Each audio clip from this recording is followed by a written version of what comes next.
Hello, कैसे हैं आप सभी। उम्मीद करता हूं आप सब बहुत अच्छे से होंगे। आज मैं बात करने वाला हूं राहुल गांधी की। आज मैं बात करने वाला हूं 2024 के चुनाव की। आज मैं बात करने वाला हूं 2023 में जाने वाले 9 राज्यों में होने वाले विधानसभा चुनाव की। आज मैं बात करने वाला हूं राहुल गांधी के अंदर छुपे उस कपड़े की, जिसको कहा जा रहा है कि थर्माकोल का टी शर्ट है या कपड़ा है, जिसको पहनकर राहुल गांधी को ठंड नहीं लग रही है।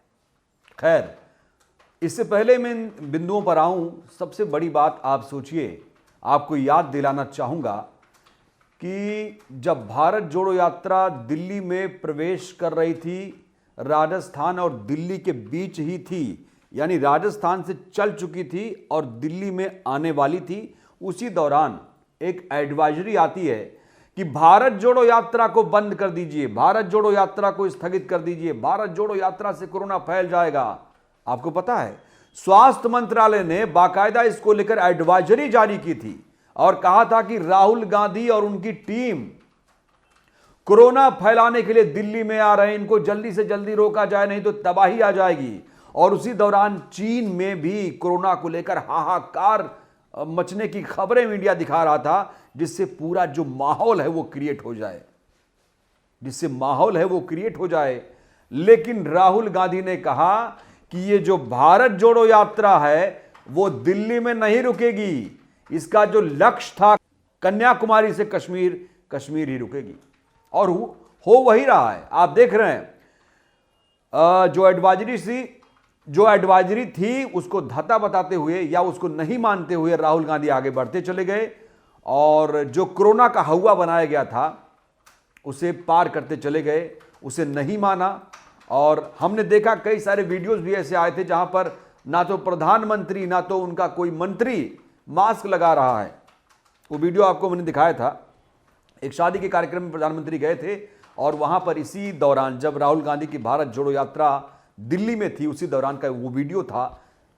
तो लोगों ने पूछा कि आपने तो मास्क नहीं लगाया, तो भारत जोड़ो यात्रा से कोरोना कैसे फैल रहा है। शादियों में लोग गाइडलाइन का पालन नहीं कर रहे हैं, तो राहुल गांधी ही क्यों, ये बड़ा सवाल था। और सोचिए मीडिया ने किस तरीके से यहां पर भूमिका निभाई, आप समझ सकते हैं। मीडिया ने यहां पर दोहरी चाल चली, चीन का एग्जाम्पल देना शुरू किया और कहा कि राहुल गांधी अब फिर से कोरोना फैलाने के लिए निकले हैं, उन्हें जमाती बता दिया गया था। लेकिन राहुल गांधी ने कहा, भाई ये जो यात्रा है ये कश्मीर में रुकेगी। और हो वही रहा है कि भारत जोड़ो यात्रा चल रही है, अब कश्मीर में ही ये रुकेगी। खैर, हमने कहा था आपसे कि भारत जोड़ो यात्रा में कई सारे वीडियोस सामने आ रहे हैं। राहुल गांधी की ये जो तस्वीर आप देख रहे हैं, कहा जा रहा है कि उन्होंने एक थर्माकोल पहना हुआ अंदर, थर्माकोल, जिससे उन्हें ठंड नहीं लगती है। आपको याद है कई सारे पूर्व प्रधानमंत्रियों की समाधि स्थल पर वो गए थे और उसी दौरान उन्हें नोटिस किया गया कि भाई इतनी सुबह सुबह दिल्ली में जहां कड़ाके की ठंड पड़ रही है और ये आदमी बिना स्वेटर, बिना जैकेट, बिना ऊनी वस्त्रों के चल रहा है। लोगों ने कहा कि राहुल असली तपस्वी हैं, तपस्या करना कोई सीखे तो राहुल से सीखे। लेकिन ये तस्वीर कहीं ना कहीं राहुल की पोल खोल रही है। खैर, मीडिया ने तो इसे बखूबी चलाया अपने हिसाब से और कई सारे लोगों ने इस पर चुटकी ली, लेकिन अब कांग्रेस ने अपने स्तर पर बचाव करना शुरू कर दिया है और कहा है कि थर्माकोल से ये बीजेपी वाले डर गए हैं। अब आप सोचिए, जो कांग्रेस है वो इसे अलग तरीके से काउंटर कर रही है और कह रही है कि एक थर्माकोल से बीजेपी डर गई है, परेशान हो गई है। खैर, राहुल गांधी को जब ये थर्माकोल, जब ये टी शर्ट में छुपा हुआ वस्त्र नहीं दिखाई दे रहा था, तब सोचिए क्या क्या कहा गया था। और जब ये विवाद चल ही रहा था तो तपस्वी और पुजारियों का नया विवाद करके एक बार फिर से सुर्खियां बनी और राहुल गांधी को तपस्वी कहकर कांग्रेस फंस गई, क्योंकि हिंदूवादी संगठनों ने इसे बड़ा मुद्दा बनाया और कहा कि राहुल गांधी ने पुजारियों का कैसे अपमान किया। तो राहुल गांधी हालांकि मानने वाले नहीं हैं, वो लगातार इस पर झुकने वाले नहीं हैं।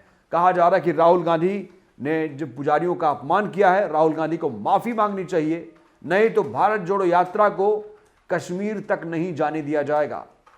यानी अब हिंदूवादी संगठन राहुल के पीछे पड़ चुके हैं। हो सकता है कि जब वो निकलेंगे पंचकुला या हरियाणा से आगे तो उन्हें कश्मीर जाने से पहले रोक दिया जाएगा, ऐसी खबरें भी आ रही हैं। तो कुल मिलाकर ये 2023 चल रहा है। हमने आपको बताया कि 2024 और 2023 ये बहुत ही ज़्यादा महत्वपूर्ण वर्ष हैं। 2023 में हमने कहा आपको कि 9 राज्यों में चुनाव है और यही 9 राज्य के चुनाव जो हैं विधानसभा के, वही सेमीफाइनल माने जा रहे हैं 2024 के लिए, ट्रेलर की तरह। क्योंकि यहाँ पर कुछ महत्वपूर्ण राज्यों में, मसलन मैं बात करूँ मध्य प्रदेश, छत्तीसगढ़, राजस्थान, कर्नाटक, तेलंगाना, ये महत्वपूर्ण राज्य हैं। वहीं पर मेघालय में भी चुनाव होने वाला, पूर्वोत्तर के भी राज्य इसमें शामिल हैं। त्रिपुरा, मिजोरम, नागालैंड में भी चुनाव होने वाले हैं। तो कुल मिलाकर ये जो 9 राज्य हैं, सोचिए 2024 के लिए अभी से प्रधानमंत्री बनने की तैयारी कर रहे हैं राहुल गांधी। और यही भारत जोड़ो यात्रा का जो पूरा प्लॉट है वो राहुल को प्रोजेक्ट किया जा रहा है एक प्रधानमंत्री पद के लिए। उन्हें मजबूत उम्मीदवार बनाया जा रहा है कांग्रेस की तरफ से। लेकिन कांग्रेस को अभी और आगे चलना होगा और रणनीति बनानी पड़ेगी। सिर्फ चलने से नहीं काम बनेगा।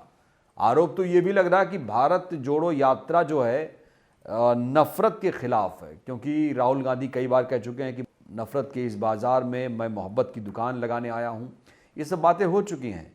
लेकिन अब धरातल पर, ग्राउंड पर उनकी भारत जोड़ो यात्रा का कितना असर है, लोग क्या वाकई जुड़ रहे हैं कि नहीं जुड़ रहे हैं, वो तो हम आपको कश्मीर पहुंचने के बाद उसका विश्लेषण करेंगे कि कितना असर है। लेकिन खैर, जो भीड़ दिखाई दे रही है, भीड़ को लेकर कहा जा रहा है कि राहुल गांधी की जो यात्रा है वो जुड़ रहा है भारत, क्योंकि वो जैसे जैसे जा रहे हैं, पैदल चल रहे हैं, जाहिर सी बात है 4000 किलोमीटर तक का सफ़र तय कर लिया है। और आगे भी कहा जा रहा है कि ऐसे ही उन्हें सफलता मिलती रहेगी। लेकिन हमने आपको शुरू में बताया कि ये 2024 की तैयारी है, और जो एडवाइजरी थी उसका क्या हुआ।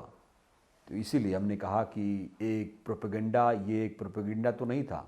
एडवाइजरी अगर जारी की गई थी स्वास्थ्य मंत्रालय की तरफ से, तो आखिर इसका पालन क्यों नहीं हुआ? इसका पालन होना चाहिए था।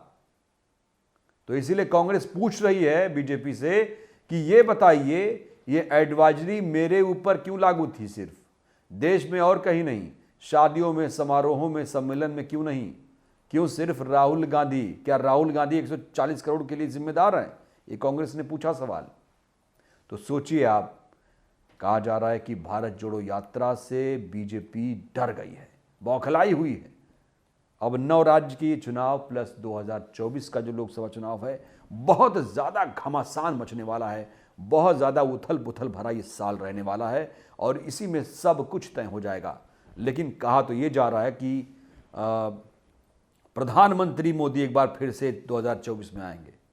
तो क्या रोक पाएगा कोई प्रधानमंत्री नरेंद्र मोदी को 2024 में? उसके लिए क्या तैयारी है? बहुजन कितने तैयार हैं? SC ST OBC के नेता कहाँ हैं?